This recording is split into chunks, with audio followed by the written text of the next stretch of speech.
Good evening, everyone, and welcome to tonight's live show. And as per usual, I'm going to give it a couple of minutes for Facebook to let everyone know that we're live. And as you start tuning in, can you please let me know you're here by clicking on the like button or putting a comment in, and then I know when I can go ahead and get started. Somewhere on the Facebook feed there'll be a share button or an invite button for you to let people know that that I'm live and our live show has started. And so if you know anyone who'd be interested in the topic tonight, which is what to do when your horse gets hot under saddle, please go ahead and hit that button and invite them and let them know, or share it. That would be fantastic.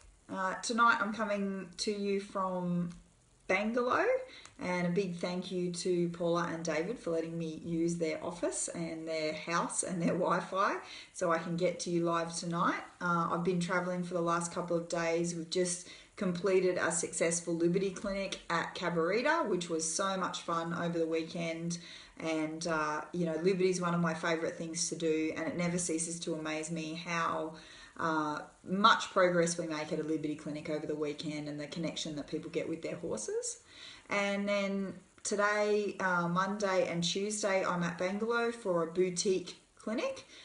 So my boutique clinics are when people have got together and they've invited me to come up to them and run a private clinic for them and their friends, or for them and invitees only. So I'm having a lot of fun here in Bangalore, and we're doing a rider development clinic here. So we've just completed day one today, and as you can see, I'm still in my work gear. We've just dropped the horses off at Abby's place. Thank you, Abby, for letting me have my horse there and letting me stay at your place. So it always takes a village to get something like this going, especially when you're on the road and traveling. And so it's special people like these guys for letting me use their place to get the live show on the road, and Abby and Kieran for letting me stay there, and all the other people that it takes to get this going and on the road and let me do what I do best, which is helping people in their horses. So hey Helen, hey Hillary, thanks for joining. So tonight's topic, as I said, is what to do when your horse gets hot under saddle. And the first thing that I want to talk about in regards to our horses getting hot under saddle is I'm going to go through a few things that we can do, and they're basic principles that we need to do when our horses get hot under saddle. But what the main thing I guess we need to talk about first is making a decision as to why our horses are playing up under saddle. So I just want to touch on that first. Welcome, Catherine. I'm not sure why it's cutting out on you. I'm not getting any error messages or anything on my end, so I hope it's not on my end. I hope it fixes itself for you. Rachel, okay, I don't know. I'm not sure why that's happening. If you don't have a strong Wi-Fi, maybe that's going to be the issue. I've got a lot of people saying that I'm cutting out. Hillary's saying it's fine for her. Okay, we'll keep going and we'll see how it goes. I've got a pretty strong Wi-Fi here. I don't see why there'd be a reason that it'd be cutting out, but if you are in a low, if you're in a low service area, then there might be an issue. But we'll keep on plugging on. So hey Katie, thank you for letting us know. That's fine for you. So the first thing we need to do is identify the issue and find out why our horses are getting hot under saddle. And I guess the number one thing for me, or the number one question that I ask people when their horses are hot under saddle is, I guess, is it consistent? So if the horse is getting hot every time you're under saddle, no matter what the circumstances, no matter what the activity, the location, that sort of thing, then I would be starting to investigate whether the horse is getting hot under saddle, whether the horse gets hot just typically, whether the horse is hot online, whether he's particularly spooky or anything like that, because then you start delving into maybe confidence issues or training issues that can be resolved on the ground. Or you'll find a consistency in the horse getting hot under saddle. For example, if the horse is always hot when you're out on a trail, or always hot when you're jumping, or always hot when you're doing a particular thing, then it's relative to that particular activity, and then you can sort of determine that. Katie, getting hot under saddle just means that they're getting hyped up and they get excited. They're getting a little bit too difficult to handle. They might be expressing undesirable behavior. So they might be you feel like they might be going to run, or you feel like you have to hold them back, or anything like that. So hot under saddle is basically undesirable behavior. That they could be prancing on the spot, chomping on the bit, things like that, where you really know that the horse is uncomfortable, and we go from there. As I said, we're trying to identify the issue. So if you've got a young horse that consistently gets hot under saddle, what I'd be saying is that it's a lack of education, and you might need to go back in your education process. If you've got a horse that is, you're welcome. If you've got a horse that is particularly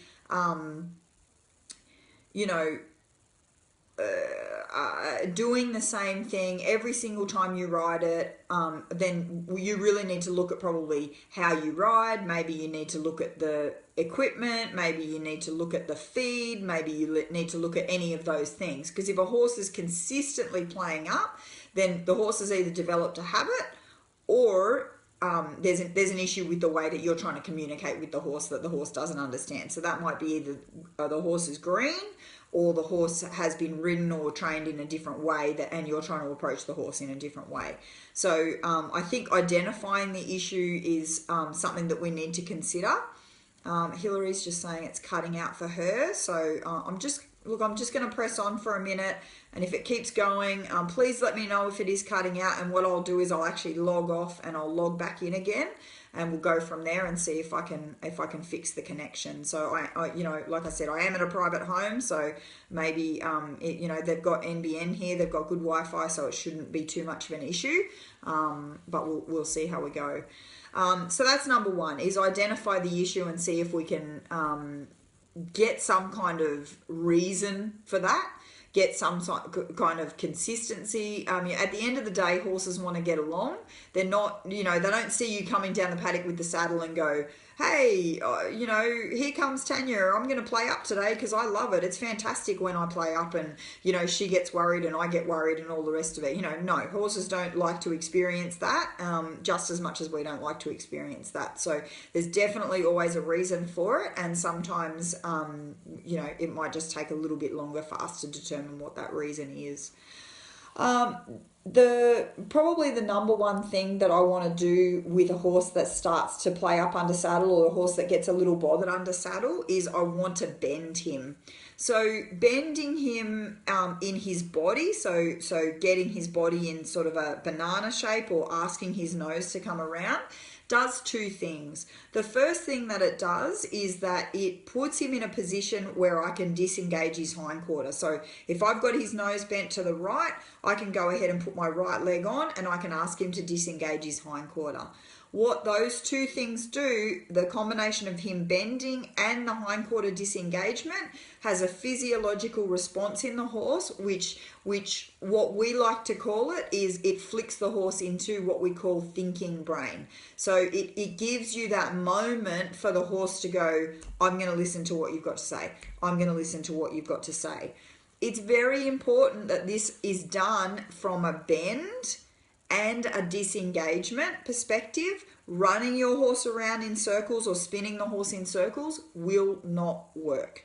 Running your horse around in circles is only going to, basically you're allowing the horse to bolt, but you're bolting him in a tiny, tiny, tiny circle. It's the action of the legs crossing over that actually has a physiological response in the horse's brain that gets him back to you in a moment, He won't necessarily stay with you depending on the horse and the level of education. Certainly with my more advanced horses, if they get bothered and I go ahead and disengage them, it gives them that moment to go, oh, okay, I need to listen, I'm back to reality. With a young horse, you might need to consistently disengage them a few times to get them listening to you. But having a bend in the body tells the horse, you know, if I'm bent, then I must be okay. A straight horse is a defensive horse, and a straight horse is a horse that can do a straight horse is a horse that can do undesirable things. So a straight horse can put his head down and buck, or he can rear, or he can bolt, or he can do something that we don't like. So we want to try and get that straightness out of them. So Rian's just saying, I've always been told to use a small circle and allow them forward. So yeah, so what I'm saying is don't do that, especially with a horse that's stressed. I'm sure we've all been witness to a horse that's highly stressed, and if you turn them in really, really, really tight circles, all you're allowing them to do is pretty much bolt on the spot. It's not actually having a physiological response in the horse's body. You're not helping him through anything. The bit that's probably working in regards to that advice is actually allowing the horse to move his feet, which we're going to talk about shortly. What is going to help you in terms of the bend, and what are a lot of the, I was told that as well when I was a child, that really small circle gives us the impression that we're in control in some way, because the horse is going in a circle instead of, bolting. And it's probably more desirable than bolting to turn the horse in a small circle, but the minute you let him out of that small circle, he's going to be back to his anxious state. He's going to be back to being hot. It's really not going to help. It's really not going to help him work through his issues, where the disengagement is going to have that response where he can actually tune back into you and try and listen to your aids helping to calm him down.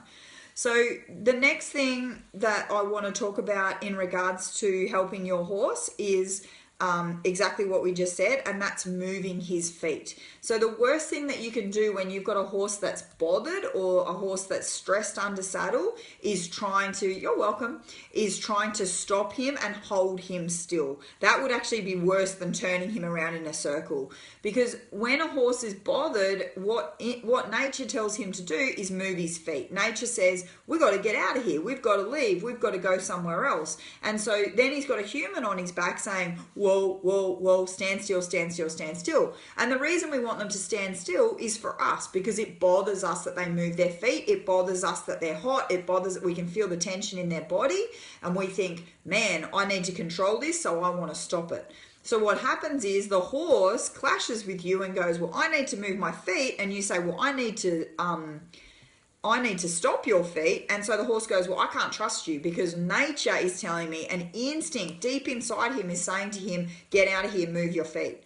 So what you need to do when you've got a horse that's bothered is you allow him to move his feet, but what you do is direct his feet. So if you can, and depending on the level of education of your horse and the level of anxiety in your horse, you may be able to. Ideally, I helped a friend with this the other day. Ideally, what you're going to do is you're going to put that horse on a loose rein. You're going to hold the buckle with one hand. You're going to let him walk 4 or 5 meters, or maybe 10 meters. Then you're going to take one rein, you're going to disengage him, and then you're going to let him out, and you're going to let him walk the other way. So basically you're letting him move his feet, and then you're saying, but disengage and come back to me, disengage and come back to me. Now, I have worked with quite a few racehorses off the track, and they tend to get bothered in groups and things like that. And this is the technique that I use, because letting them on a looser rein allows them the freedom, and they feel, okay, I'm not getting restricted, I don't want to fight. But then you're taking control by just saying, but I want you to disengage here, let's walk again. I want you to disengage here, just walk again. So what you want to do is definitely allow him to move his feet, but control the direction in which he's going. Another thing to think about in regards to allowing the horse to move his feet is that what happens is when we're trying to shut the horse down, the horse is thinking fight, fight, fight. So just the very action, which goes against everything that we want to do. As a human being, what we want to do, hey Kathy, what we want to do is hold still, control, have a tight rein, and that makes us feel more comfortable. But what it tells the horse is fight. And the horse just gets more and more bothered and more agitated. Whereas if you can in a safe area go, okay, here you go on a loose rein, but I'm going to go ahead and disengage you. Then what you're doing is you've got the best of both worlds. You've got your control, and the horse gets to move his feet. Hillary's saying she used to try and hold Oscar still, and no, it doesn't work. The horse is just going to fight. The horse is going to maybe start rearing or something like that, because he's going to say, nature's telling me to move my feet. You're stopping me from moving my feet, so now I need to brace against that and get out of there. The next thing that we need to do, or another option that we have, is definitely to give the horse a job. So what I mean by that is not necessarily giving the horse a job or trying to teach the horse something new that he's never known before, but go to something that the horse knows, and go to something that the horse is going to think, oh, I know this gives me confidence because I know what to do. I always say to people that, if you were going to take a little child on a plane for the first time, you'd pack his favorite food, you'd pack his favorite DVD, you'd pack his blankie, you'd pack his teddy bear, you'd pack this, you'd pack that. What you'd do is you'd put everything familiar in there, and you'd take the child on the plane for the first time. Well, as we build our toolbox with our horses, that's exactly what we're trying to do with our horses. We're trying to say, hey, here's something that you know really well. And it might be, a 10-meter circle. It might be a hindquarter disengagement. It might be a turn on the haunches. It might be sideways. It might be, I don't know. There might be a million different things that we can do on their back, but it's going to be something that isn't so complicated that the horse gets bothered. See you on the weekend, Rachel. It doesn't need to be so complicated that the horse gets worried and start thinking, I can't even I can't learn something right now because I'm bothered. But you give him something that he knows really, really well. So he goes, oh, cool, I know how to do this. This gives me confidence. So give him a job, give him somewhere to be, something to do, even if it's just walking little figure eights. It doesn't need to be in collection. It doesn't need to be anything like that. All it needs to be is you can move your feet, and I've got this. I've got control. We're going to walk to that tree, or we're going to walk, do point to point with the horse. So you've got to focus, and you say, I'm walking here, and then we're going to stop and back up 3 steps, and then we're going to turn over there, and we're going to walk there. Maybe it might be only 5 meters apart if you're really bothered about letting the horse go a long distance. So do that. Do something every 5 or 10 meters, do transitions if the horse is ready for it. If he's not, just let him walk out, but make sure there's direction in the walking. Do serpentines or whatever it is. Serpentines and figure eights are going to allow you to keep the bend in the horse, so it keeps you a little safer. It keeps him a little more quiet because he's got a bend through his body. So the worst thing we can do is try and collect him up, because that's just going to empower him a little more, and it's going to give him an injection of collection and engagement and more power.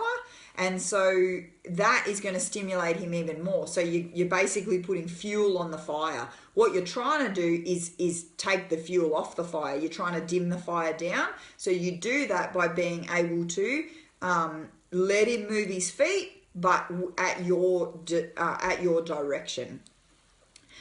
So that's the next one. Give him a job. The next one, and someone just mentioned it, but it's gone off my comment screen. The next one is, get off if you feel unsafe. Bend that horse, disengage the horse, hop off the horse, and go ahead and try and fix it on the ground. Even if it's an anxious or a fear, or you feel like the horse is just mucking up, which they're not. Horses want to get along. There's a reason for it. You're not getting off to punish the horse. You're getting off to keep you and him as safe as possible, and you're getting off to say, "Hey, mate, no worries. Let me help you through this. Through this problem." So if the horse is getting hot under saddle because he doesn't want to go through a creek, or he doesn't want to go through something, you'll get off and lead him to show him, "Come on, come with me. You're fine."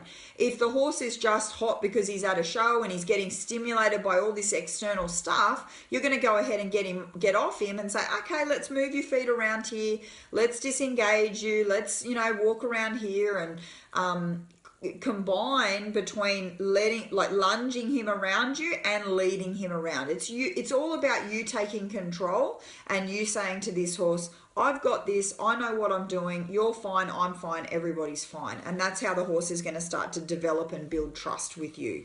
So getting off if you feel unsafe and fixing it on the ground is always an option. If you've got a horse that is consistently gets hot and consistently can't handle external stimulus or external pressures, what you need to do is train for this at home. So we speak to a few, when you're talking about competition, you sort of think, you ride at home like you're at the competition, and you ride at the competition like you're at home. And what that means is that you ride at home, you take the horse into a level of adrenaline, not through any techniques of trying to scare him or anything like that, but you make sure that that horse can receive messages at the walk, at the trot, at the canter, at the gallop. You want to be able to communicate with that horse at all gaits. So what we always need to understand is that the horse, as he increases his gait, his adrenaline goes up, and as his adrenaline goes up, his brain gets a little bit smaller. That's a layman's way of putting it, but if we can just picture that in our mind. So at the halt, his brain's like this big. He's like, yep, I'm at the halt, my feet are stopped, I can completely receive any messages and training that you've got for me. And then at the walk, it doesn't go very much smaller at all because there's not much adrenaline in the walk, and he's okay, and as long as he's been started and everything under saddle, he's pretty right in terms of receiving messages at the walk. But a colt, a young horse that's never been ridden before, his brain at the walk might be a lot smaller because he's going, wow, this is all new information. His adrenaline's going to be up, his heart's going to be beating a little faster. So the faster the gait, the faster the heart rate, the more the adrenaline's up, smaller the brain, okay? And that means that we need to train the horse to receive those messages at those higher gaits, because otherwise, if the horse does get startled and starts cantering off, and we've never communicated with the horse at the canter before, what makes us think that we're ever going to be able to get a message through into that canter if we haven't been practicing at home? So it's always important to think, I need to train into this horse, just like training a one-rein stop or training any of our other safety tools that we have in our toolbox.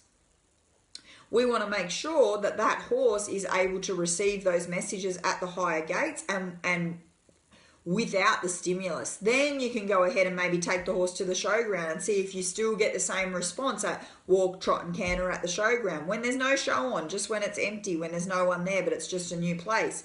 Then you might organise to go there with a few friends, and so there's a bit of extra stimulus going on. There's a few horses around. Get the horse receiving messages from you in that situation while it's a little bit more busy. Then you might take the horse to a local event where there's going to be a few horses around, a few strange horses, maybe a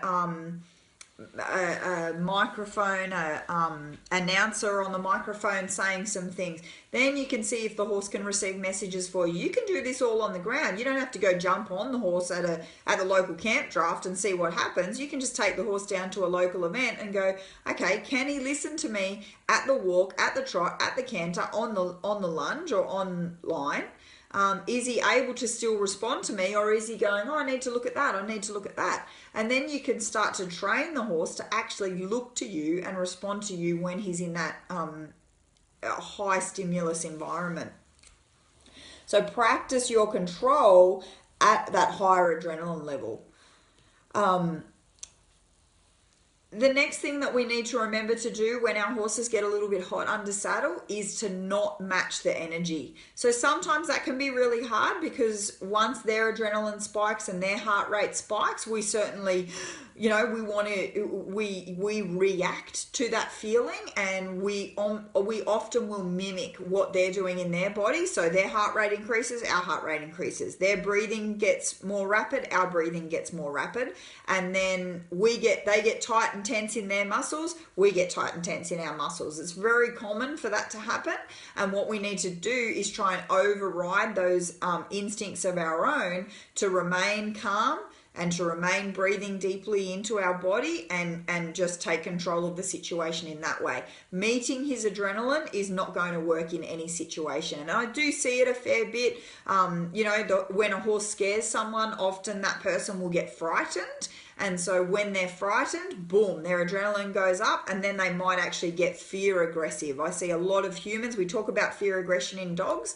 I see a lot of humans get fear aggressive. They get a little bit scared, and all of a sudden they're whacking the horse and kicking the horse and bumping him in the face. And, it's not good for either party, because most of the time it doesn't really end well at all. So don't match the energy. The next thing, and this is the second last thing I'm going to talk about tonight, is remembering to breathe. Often when we get frightened or our horse gets a little bit bothered, we'll start breathing really shallowly up in our chest up here, and oftentimes we'll hold our breath, which causes a brace through our entire body. Not only does it have a physiological response in our body that makes us tighten everywhere, but what it also does is it causes us to start to shut down in our ability to make decisions and our ability to think through a process and apply the knowledge that we already have. So basically we go like deer in headlights. As soon as the horse gets frightened, we get frightened, we start shallow breathing, and then we start to go deer in headlights because our body has a physiological response to a lack of oxygen. And so our ability to respond and make good decisions and calculated smooth movements goes out the window, and that's when it can have a real snowball effect. So practicing breathing when our horse gets their adrenaline up, you can start on the ground. You can go ahead and lope your horse around you on the lunge, and sometimes when you're lunging them, they'll go ahead and have a play in a buck and things like that. Even in those moments, you can begin to train your body and say, I'm just going to breathe through this. All I'm focusing on right now is me being able to continue to breathe and not react to what's happening with my horse, because reacting to it is not going to be beneficial to either one of us. I need to remain calm. I need to keep my wits about me, and I need to go to my toolbox and figure out what it is that I need to do to help my horse through this situation. Coupled along with the breathing is our ability to relax our body and be conscious about our body control. So it's surprising at times to me how often riders don't actually have a huge amount of body control beyond our basic riding technique of, having our hands in a certain place and having our legs in a certain place. What tends to happen when things aren't going smoothly is that we will start to brace, and that brace will actually turn into a grip. So if you grip with your legs or you grip on with your hands, the horse feels that through the body, and obviously gripping with your legs is not a very good option at all, because gripping with your legs is often going to frighten the horse and make the horse want to go forward even more. So being able to make an assessment of our own body and make sure that we can actually relax in the hands, relax through our body, and not grip or brace on the horse. All of these things combined are going to help with our control of the situation and us being able to make good decisions in regards to when our horse gets hot under saddle. So as per usual, I will have an information sheet available on this topic that I've spoken about tonight. I think we've covered probably 10 points. So when I get home on Wednesday, I'll be typing up the information sheet, and I can definitely send that out to everyone. If you would like an information sheet on tonight's talk, please let me know. Send me a private message. Don't put it in the comments. And let me know that you'd like an information sheet on tonight's talk, and I will make sure that I get it out to you in the mail. If you want to make sure that you see these live shows every Monday, we do a different topic every week. And if you want to see a particular topic covered, please send me a private message, and I can definitely try and get it on the list for you. We're always looking for different things to talk about. So please connect with us on Tanja Kraus Horsemanship on our Facebook page. Click on the little follow button and then click on see first, which means that Facebook understands that seeing the posts from that page are important to you, and Facebook will make sure that it's in your newsfeed all the time. I do get a lot of messages from people Oh, hey, Rianne, I hope to see you in the UK too. That'd be great. I'm heading over in July, so I'm really looking forward to it. I'll make sure I bring lots of jackets, yeah? So please connect with us on the Tanja Kraus Horsemanship page. We do a Monday Night Live talk every Monday. On Wednesdays, we send out a newsletter which has a topic, an article on it. You're welcome, Susan. Thanks, Hillary. You're welcome. And on Fridays, we release a new YouTube video. So we've always got different things happening on the page, and each week those topics are all different. So there's sort of 3 areas that you can get information from every week from our page. We're really, I'm really passionate about getting information out there to you guys and having a really big resources bank for you. We're in the middle of developing our website. It's horsemanshipforperformance.com. It is up and it is live, and there is a fair few articles and things that you can get access to on the website already, and they're in categories and things like that. You're welcome, Gwenda. Thanks, Kathy, for joining. So you can go ahead to the website. It's always being updated, and yeah, connect with us on Facebook. I've got an Instagram page or an Instagram account as well, and it's all under Tanja Kraus Horsemanship. So I really hope that you enjoyed tonight. Thank you all for joining. I hope that the feed sorted itself out. I had lots of people say that it was a bit glitchy, and then I had lots of people say that it was fine for them. So I hope it wasn't on my end, and thank you so much for joining me, and I hope you all have a great week with your horses, and keep in touch with me. Talk to you soon. Thank you.